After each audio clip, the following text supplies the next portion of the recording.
Hi, Bridget. It's Patrick from We Live on a Planet, and I wanted to call your station and thank you personally for coming on over and supporting me here at the station. It really gives me a lot of encouragement, and I just wanted to send out the gratitude and let you know I'm very thankful for it. So thank you so much, and enjoy the rest of your day.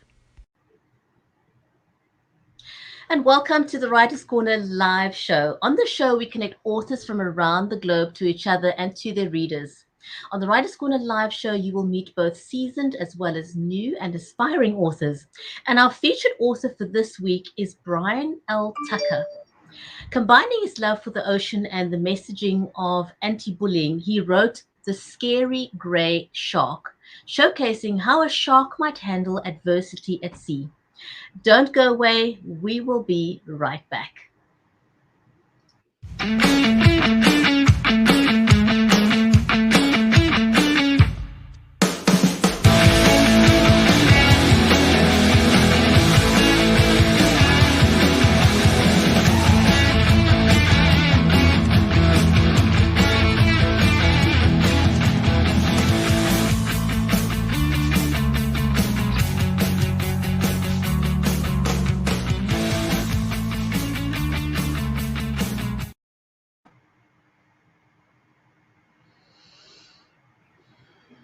If you're just joining us, welcome to the show. I'm your host, Bridgetti Limbanda. I'm a live video talk show host and producer.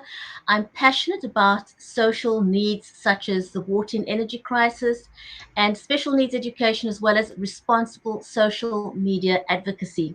On this show, we bring you the backstories of authors and aspiring authors. And my co-host is Mary Elizabeth Jackson. She's the award-winning author of the children's Poolish's book series, and she's also working on a movie screenplay. Her book comes out today, isn't it, Mary? Well, it's soon. It's sometime in the next week or two. Yes, yes. And Mary is also a wife and mom to 3 humans who inspire her, and she's a special needs and disabilities advocate. She lives in Nashville in the USA, and I'm in Cape Town in South Africa. So let us know when you joining, where in the world you are watching from. We always love to know. Mary, welcome to the show. How are you today? I'm doing well. I'm doing well. So excited to be here. And I'm so excited about our author. So he and I got to meet about 1.5 years ago, and he is super great. And I'm so excited for him to be here. And I can't wait for him to talk to us about his book. And, bullying is a really hot subject, and it's a button in our country and actually all over the world. So, everywhere. Everywhere. So his book, which should do well everywhere that all over the world. And hopefully, kids will not be too afraid. No, I'm kidding, because sharks, but it's great. I love it. I love that because kids relate so much to animals. And I think some of my favorite movies, some of my favorite stories have animals playing the part of the characters. And so kids can really relate to all that so much more than they can to humans. Absolutely. Yeah. So a little bit about our author. Brian is an academic advisor in Charleston, South Carolina in the USA. And for more than half a decade, he has written books in a variety of genres, including 2 young adult novels, an illustrated historical novella, a poetry chapbook, and a short story collection. Brian has a Master's of Fine Arts in Creative Writing from the Bluegrass Writer Studio in Eastern Kentucky in the USA. He lives in West Ashley in the US with his wife and daughter, and he says he enjoys Saturdays with them as well as their rescue cat, Jodi. And so combining his love for the ocean with the messaging of anti-bullying, as we said, he wrote the book The Scary Grey Shark, which debuted on the 2nd of January this year with Black Rose Writing, showcasing how a shark might handle adversity at sea. So shall we invite him onto the show? Yes. Let's do.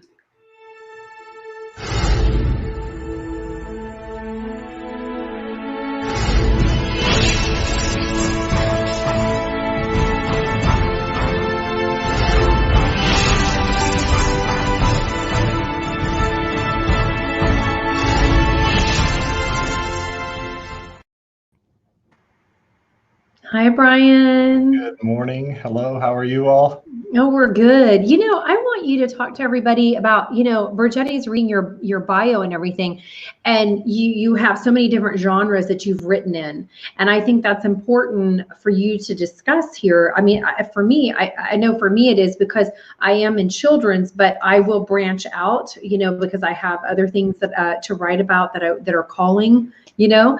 And Right. so, what is that like writing in different genres? Do you have a different publisher for your different genres, which is another great question for people out there that are looking, because a lot of people there are a lot of people who write the same genre and that's what they stay with. And it does make life a lot easier, I think. Definitely. But then you've got those of us that creativity is like, whack, you know, it's, That's the best way to describe it.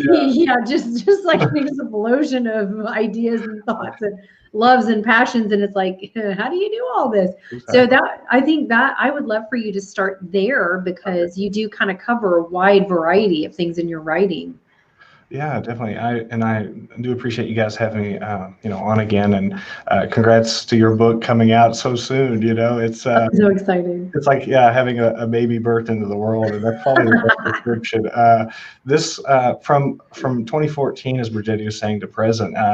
It's hard for me to stay in the same headspace too long, and like you said, it can make life a whole lot easier if you're writing a serial, or in the case of comic books, something that runs from edition to edition. But creativity pulls me in a lot of different ways. And so from the story collection in 2014 to now with the Scary Gray Shark with children's fiction, it's exciting that there's so many different mediums and genres we can use now, and with technology, the ability to connect talent around the world, illustrators from all over, ideas for stories. For me, the story, I might have an idea and generate it, work through so many drafts, and then the connection could already be being formed with someone halfway around the world to say, hey, I want to work with you on this project. And it's really made it, I think, great for those of us that are impatient. And I struggle with, the ability to sit still for too long. So from 2014 to present, and when I was last getting to talk with you guys, it was we were living in Chattanooga, my wife and I, and we've had a daughter since then. And when we all met, it was in Nashville at the book festival. Mm-hmm. And we've moved since then to Charleston, South Carolina. So a lot of exciting things just from idea to idea, with the ability to connect with people around the world for these ideas. Yeah, it's awesome. Very awesome. So how many, like what age grade range is the book good for? Oh, sure. Yeah. So this one's we're saying 3 to 8. So it kind of works well for those that are, developing reading skills. We have, some of the text is a little bit larger across the page and bordering on a paragraph at times. So we say 3 to 8. My daughter tried to eat her first copy.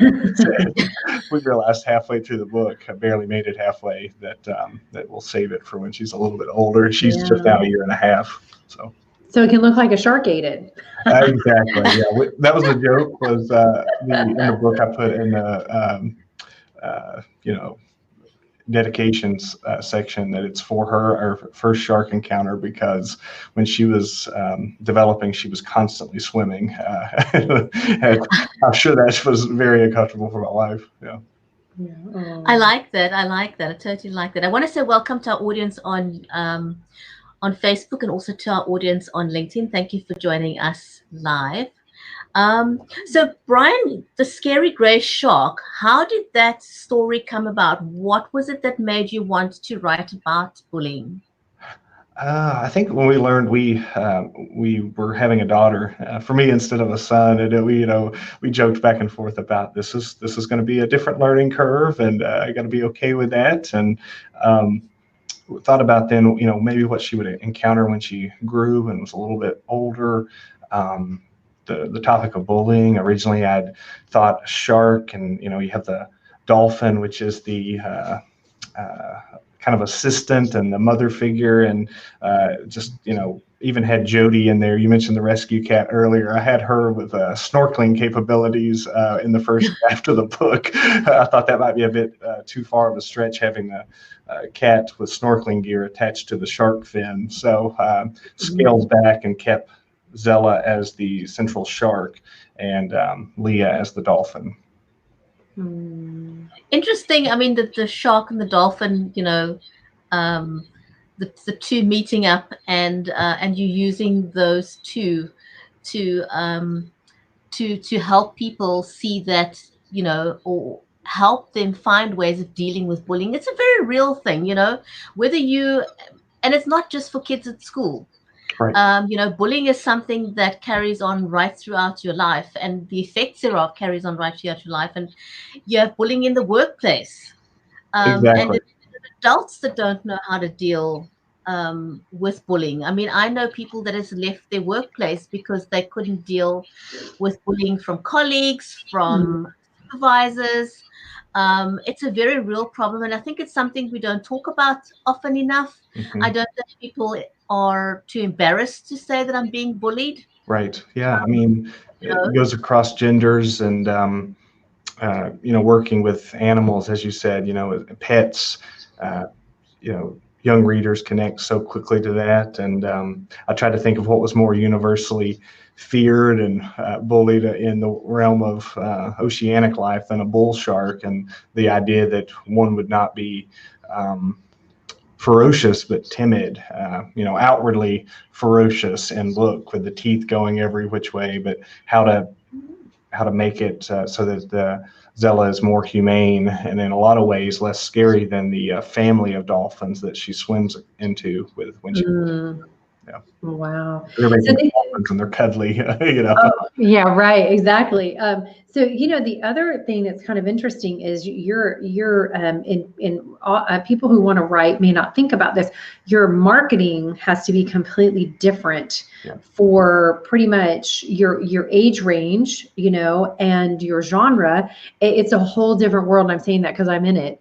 So, it's because you got to get to the kids, but you have to get to the parents as well, to have them see it and fall in love with it and see the purpose of it and want to buy it and want it to be a part of their children's lives. So there is a whole different marketing situation that goes with that.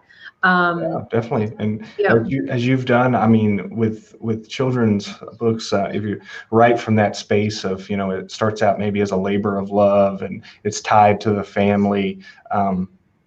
I really didn't start thinking marketing until, after I'd seen that it was a real thing and, that Zella would one day get to read it. And it was kind of like, okay, that's great. Everything else is just, icing on the cake. But you're right. It's totally different for how to promote something. And often it is to the parents first. And the parents, this in the case of the Scary Gray Shark, coming out post-Christmas, right after New Year's, it really was a good timeline for when people were wanting mailings and how to get advanced reader copies out to those folks, putting them under the trees in advance, that sort of thing. Oh, right. Gotcha. Yeah. No, that was good then. I know. And timing is everything. That's another point. Cause when Brigetti and I interview authors, we like to give your story and your book and everything, but also as much information as, and advice. Right. Yeah, so that's another thing to consider. What is the best time of year for a book to be let out, and released? That's a tough one also. Yeah, you and I, and we've worked together through Black Rose and seeing on a publisher's timeline where it'll be placed and knowing when to get everything in alignment with that date. Pokeweed coming out in fall and working into school systems versus, in this case for me with the Scary Gray Shark, a lot of it comes back to it's set for January. If you have a book coming out, and this is for anyone, trying to set the stage so that it can see as much success as possible by putting as many feelers out there and letting people know about it. And if you're able to give advanced copies, to give those and to share it as much as possible. Absolutely. Timing. The websites, if you have your own personal website, and my recommendation would be if you have that, or you generate your own website, to put that on there. As much as people talk about platforms, but just trying to do what works best for you. If like I'm not a big Twitter user, but so if that's not a strength, I try to play to the others that work a little bit better for me. And maybe for those watching, if you are a Twitter user and you understand every single bit of hashtagging that goes on during the day, then that could be a real strength for getting recognition for that book or project. So, Brian, who's your inspiration for becoming a writer in the first place? I always like to know that, because we all have a book in us, but not all of us put pen to paper. What was it that motivated you to get started as an author? Because once you've started, it's easier from there to just keep going.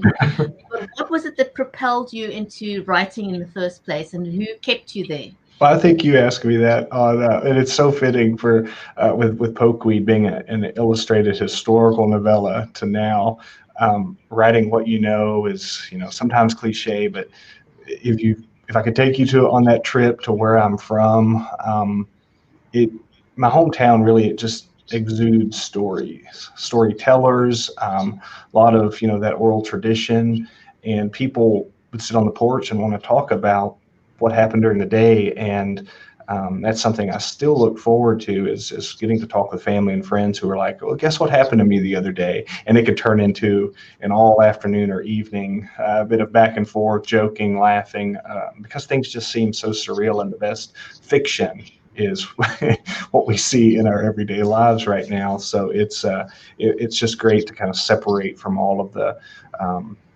distractions during the day and have that time with family and friends. And where I'm from in southern Kentucky, right on the Kentucky-Tennessee line, information didn't travel as fast, and especially growing up for me in the 90s going into the 2000s, it allowed for you to develop those friendships and relationships on a much deeper level than what the way we're kind of pulled for a million different things now that distract us. Yeah, absolutely. Are you hoping at some point to become a full-time author, or is this something that you want to do part-time? I think I like not knowing what's ahead in terms of writing process. As we were talking before the show even started about this new one that will have a different illustrator, and it's a basketball narrative told in verse, and it's illustrated. So just trying to get all the pieces together. But I had a side story, again, the stories of people we know. I had a teammate I lost when we were in high school, and that connected so deeply that a lot of times, anytime I write from a young adult perspective, I always think about that when there's a sport involved, is the idea of Harrison and what happened. So that basketball story keeps me going because I'm definitely interested in the material. And if you're a writer or wanting to be a writer, that's something that you got to lead with your interest. And then the research and all that other stuff comes later. But it's really it's what drives the first draft. And how did you choose your illustrators? I mean, you don't just open up the yellow pages and say, okay, well, I think you're a good illustrator. How did you decide on your illustrator for each book? There was with Katerina.Naboya, I mean, she's amazing, and you could go to her website, and on .naboya.com, you can see her portfolio. And I found her kind of luck of the draw with some of those artist for hire sites that are out there. She was on, I believe that one was on Fiverr, and she had a rate that was technically higher than she would normally even consider projects, but she really liked the idea, and she offered to do twice as many sketches at a lower rate. And for me, that was just ideal for carrying a Western idea in Hazard, Kentucky. So that was perfect. And then when I told her I was wanting to dedicate one to our daughter at the time, she said, I love Oceanic tales. And she's like, let me send you some color sketching and design for what that story became. So it's really sometimes can be hit or miss, but with her, it was 2 for 2. I was, just amazed with the work she did. And now kind of on a short leash, with the next project, because she said she wouldn't be able to commit. And, there were some health issues. So I was wanting to honor, what we did together, and then try to move into someone that really can capture the basketball story. It's really hard. It's hard to find a good illustrator. I mean, I'm absolutely in love with, mine for all these three books. I just think she is the bomb diggity. And she is, she's very busy and she works a full-time job. She's doing some illustrations actually for Southern Yellow Pine Press. I always say that backwards. And they're down in Florida, and I'm excited for her. And so, like, where I'm moving into is I have another book coming out the end of this year. It's a middle grade reader, and my daughter, who's 16, is an absolutely incredible artist. She is doing the graphic novel design for that. So she's doing it all on her iPad. Okay. And they're totally different than anything I've ever done or had in a book. So I'm very excited about it coming to fruition. That's great. Yeah, I'm very excited. Every day I'm like, are you working? Are you drawing? You have twice as much leverage to here's some I'm going to feed you, you draw, right? So, there's that kind of funny thing going on with us.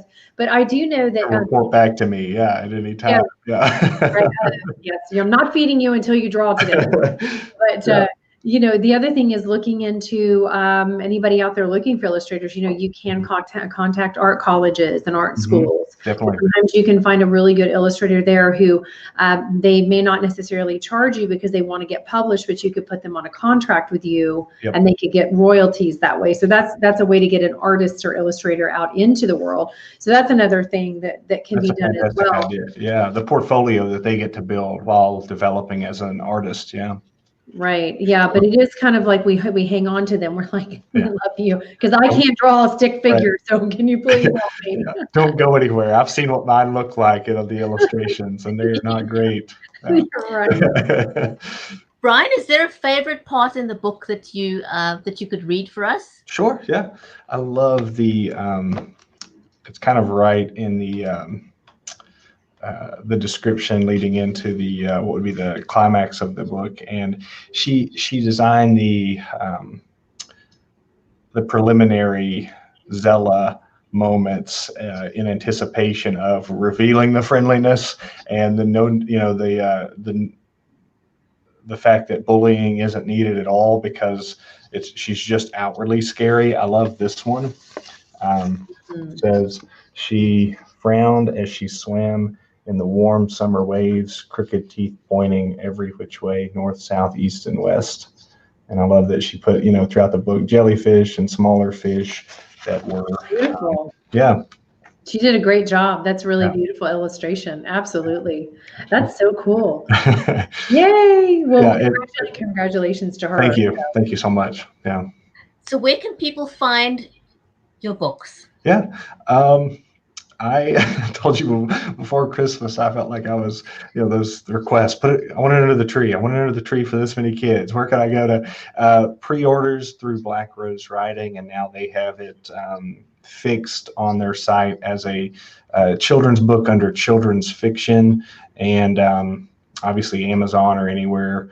And bookstores can order it. So I'm trying to do more events here in Charleston. Being relatively new, we moved in June of last year. So right now, the connections that we had formed in Chattanooga with going and doing book events and having book supply orders and things, that was all already there, having been there as long as we were. So I'm trying to establish those connections better in Charleston, South Carolina, and the ability just to travel around, go back home, to have things in bulk already ordered. But anyone who's looking to get the book can go either on an online store or have it sent directly to a bookstore. Or they can find it on Amazon, online, that kind of stuff. So exactly, for Kindle, Nook, all that. Yeah. Right. So look into creative things Mhm. to do for children. I know that I'm getting ready to do an event once this is ready with actually a restaurant, which is kind of cool. Yeah. Maybe that after their 6-year-old daughter, they're Mhm. putting in a bakery and they're going to have baking classes. So we're going to do a combination baking class, book reading kind of thing. Yeah. So something just a little bit different than what I've done before. So, you know, you have to really get creative, especially when you're doing things with children's books.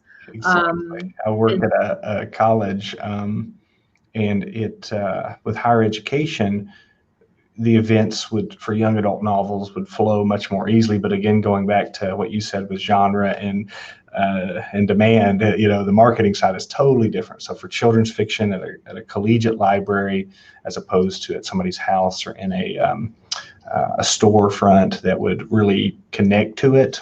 Museums, for example, aquariums are kind of ideal for this type of book. So I'm trying to get all of those things in order in the new year. Yes, and if you ever come into Nashville, then you should call Opryland, the Opryland Mall, because they've got the aquarium, that Right. restaurant there. So Yeah, I love that place. yeah. It's again forming new routes for this type of thing and getting word out, you know, just like today, of where it's at, what it's about. And I've submitted it for some recent, you know, contests and awards, as I'm sure we're more well versed in this for, you know, children's fiction than I am, but there's certain ones I've sent it out to just since Christmas to try and also share it with others. Yeah, absolutely. And so Tony wants to know, are you going to release a digital version of your book? Yes, so there is the digital version is available. You can find that one with any kind of store opting for e-reading. There isn't an audible version yet or an audio constructed edition of the Scary Gray Shark, but that is something I would like to get in the works soon. Awesome. And Brigetti probably wants to know this too. Anybody who's wanting to publish poetry or short stories, what advice do you have for them? Pray long and hard. No, for the stories, Baptisms and Dogs, in 2014, I went the route of submitting them individually to each specific and best fit that I could find for publishing houses, and a lot of journals, magazines, you name it. They are out there online and in print still some. And the best thing I found was to get them individually picked up in places and then to package them all together with the ability to broadcast where they were first published. Poetry can be a similar thing. I learned a lot of what to do and more not to do in poems, but Beach Poems came out in 2019. And that for me, again, kind of like the Scary Gray Shark, I've always been enamored with the water and all that idea generation that can come from a place that, you know, just you can look at the, you know, beauty around you and just take it all in and start writing things in a notebook. And Beach Poems was that way as well. I had some put into journals, and then I ended up self-pubbing that one. I really a novice in the poetry game, so I didn't expect it to bring down the banners. Oh my goodness. Tony, Brian, it's been wonderful having you as a guest on the show. And we really look forward to we really look forward to inviting you back again sometime in the future to hear how things are going. Sounds and great. To hear how the book has done, you know, in the next few months. And hopefully by the time we have you back on, your daughter will have progressed from wanting to chew the book to actually read it. Yeah, I meant to have, here we go. I had a picture. Let's see. This is this one's in black and white, so it's not as good. But I had, so there she is. There's Zella, that face, if you can see it. Oh gosh, that's why I wrote Perfectly Precious Delicious. Those chubby cheeks, they're full of mommy's kisses. Oh my God. Yeah. So she's not quite up to, you know, but she loves books. And I think that's another thing is, you know, for those of us that, you know, grew up on Book It or programs that just said read books every single day. It's so great to bring that to family time and to have story time each day. And I'm excited to see where all this goes. And I'm excited for your book, and I want you guys to, definitely stay in touch. And I look forward to, getting to be with you guys again. Yeah. How far are you from Nashville? So probably 6 8 hours. 10 hours? Right. Yeah. So it's about 4 to Atlanta. So I would say six and maybe 6.5 hours to Chattanooga. So Nashville would be a little bit further. Yeah. Okay, gotcha. All right. So I was just thinking for, whenever Yeah. That's together, definitely. a children's thing, Let's try to set something up, and that'd be exciting to do that sometime in 2020. With 2020 already having February happen this weekend. Oh my I know. January is just like whatever. January. Yeah, exactly. And if you find, things and I think it's so helpful to share, like ideas that are working and not working for each and every project. So as you're working on this middle grade, I might, pick your brain a little bit, as far as how one thing works for a certain audience. Getting, boys to read. That's been a big one for me, is trying to find, the middle grade and young adult readers who maybe never thought about it. And then when they finally get exposure to a certain kind of book, they realize they do enjoy reading. I think that's why the publisher decided to turn it into a graphic novel, because comic books are so popular right now. And even my 16-year-old totally agreed with the changing of it from a regular book to that. Because we just had pencil drawings in there because I wanted it to look like a kid drew it, because it is a kid's book. And so now it's going to be a colorful, graphic novel with like about 200 pictures in it, which hopefully won't take forever. It can border on half a year delay with just waiting for illustrations to come back. But I mean, it'll be worth it in the end to have image complement the text to that degree, to where you actually can say, I'm drawing, and it's almost like eye candy, right? To have that much visual aid and that much text from page to page. Absolutely. Yes. So let's talk about that. So we're so grateful you came on today and, got to share everything, and so excited. I know Brigetti does too, but I really love when we get to interview authors that their book's just coming out or it's getting ready to come out, and it's like fresh and hot. And it's exciting. Yeah, right. It's I feel like I live on not just social media, but checking review sites and trying to host events. And right now it's just that, getting more involved in the community and trying to figure out who really would want this book, because a lot don't know about it, especially the way social media is set up now. The algorithms, you might miss 20 people that really want to read the book and just never see anything pop up on their feed. So it's trying to find those that really would be interested in what you're doing. Oh, absolutely. Yeah. Brian, thank you so much. It was lovely having you on the show and getting to hear more about your book. And if you're out there in the audience and you have young children are always open to bullying at school, whether it's preschool, whether it's middle school or high school. So get this book out there and empower your little ones so they know how to cope better with bullying. Brian, again, thank you so much. Thank you for watching, everybody. Remember to write good stuff and be inspired one conversation at a time. We'll see you same time next week. Thank you for watching. Bye-bye. Bye.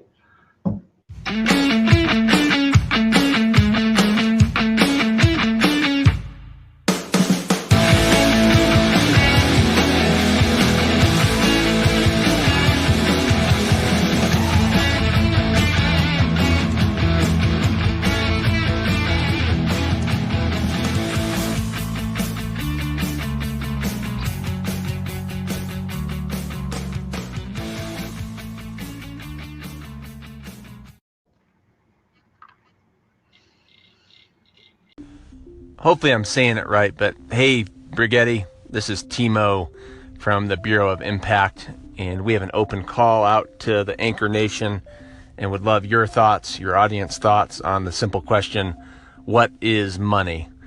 So feel free to call in, give us your thoughts, your 2 cents, no pun intended. Would love to hear from you. Peace.